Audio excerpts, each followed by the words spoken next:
C'est un voyage difficile, émouvant, qui doit faire prendre conscience de l'horreur de l'Holocauste. Chaque année, des centaines de milliers de personnes se rendent dans l'ancien camp d'Auschwitz, en Pologne, où près d'1 million de Juifs furent exterminés. À l'occasion de la semaine d'éducation et d'action contre le racisme et l'antisémitisme, nous y avons accompagné des lycéens français. Margot Subra-Gomez, Frédéric Bonne. Ils sont venus voir de leurs yeux ce que racontent les livres d'histoire. 75 ans après la Shoah, le camp d'Auschwitz en Pologne attire les visiteurs du monde entier. L'an dernier, plus de 2 millions de personnes ont franchi ses portes. Les 3/4 sont lycéens, comme ces Marseillais venus avec leurs professeurs sur les traces des déportés.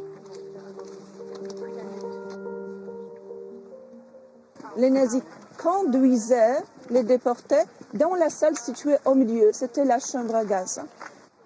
Auschwitz, le plus grand cimetière du monde, un camp de concentration et d'extermination.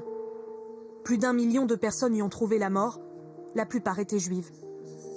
Au fil de la visite, des montagnes de chaussures, de valises, incarnent aujourd'hui ceux qui ne sont plus là.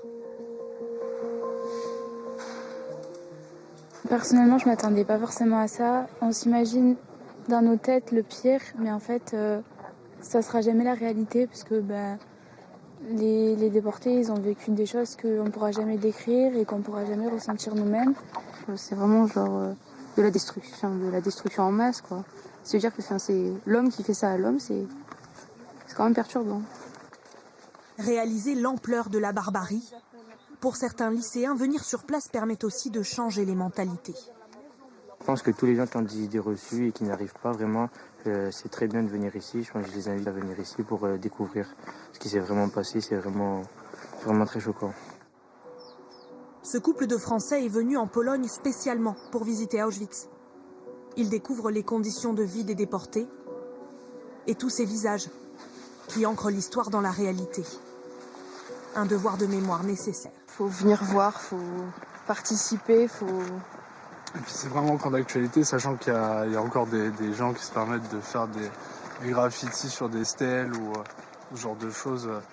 C'est encore présent, quoi. Il y a encore du travail à faire là-dessus. Voyage organisé, passionné d'histoire, Auschwitz attire des visiteurs de plus en plus nombreux. Le site est devenu trop petit pour accueillir correctement nos visiteurs. C'est pour ça que nous avons décidé de limiter des entrées. Environ 1000 personnes peuvent entrer toutes les heures. Accueillir les visiteurs sans abîmer la mémoire du lieu, un défi pour le mémorial. Pour qu'à l'avenir, Auschwitz garde intactes les traces de ce crime contre l'humanité.